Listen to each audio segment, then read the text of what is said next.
বাংলাদেশ তো স্বাধীনতা পেল, কিন্তু সত্যিকারের কি স্বাধীনতা পেল, নাকি আমরা দেখতে চলেছি 1971 সালের আরও এক ফ্ল্যাশব্যাক? নমস্কার, আপনারা দেখছেন কোশ্চেন মার্ক। আমি বৃষ্টি, সঙ্গে থাকবেন, সাথে থাকবেন। কথা বলছিলাম বাংলাদেশের স্বাধীনতা নিয়ে। ওরা বলছে স্বৈরতন্ত্রের অবসান হলো। এ কেমন স্বৈরতন্ত্রের অবসান, যেখানে মাইনরিটিসদের ওপর অত্যাচার করা হচ্ছে, জ্বালিয়ে দেওয়া হচ্ছে তাদের দোকান, ঘর, বাড়ি? এটা নাকি বাংলাদেশের দ্বিতীয় স্বাধীনতা। তাহলে প্রথম স্বাধীনতা যে দিয়েছিল শেখ মুজিবুর রহমান, তাহলে তার মূর্তি কেন ভাঙা হচ্ছে, আর তার নামে তৈরি তাদের মিউজিয়াম কেন পুড়িয়ে দেওয়া হলো? এটা কি সত্যিই স্বাধীনতা আন্দোলন ছিল, নাকি এর নেপথ্যে লুকিয়ে আছে অন্য কোনো কারণ যা আমরা খালি চোখে দেখতে পাচ্ছি না?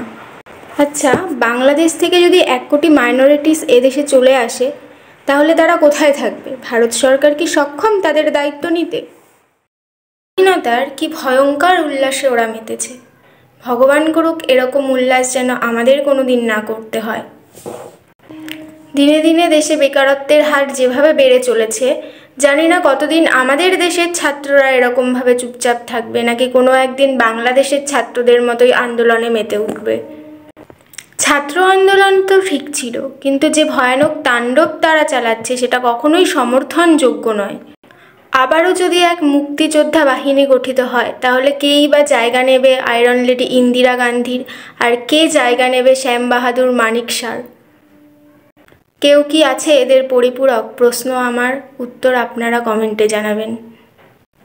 ভিডিওটা ভালো লাগলে অবশ্যই লাইক করবেন, আর যদি বা ভালো না লাগে তাহলে অবশ্যই ডিসলাইক করবেন।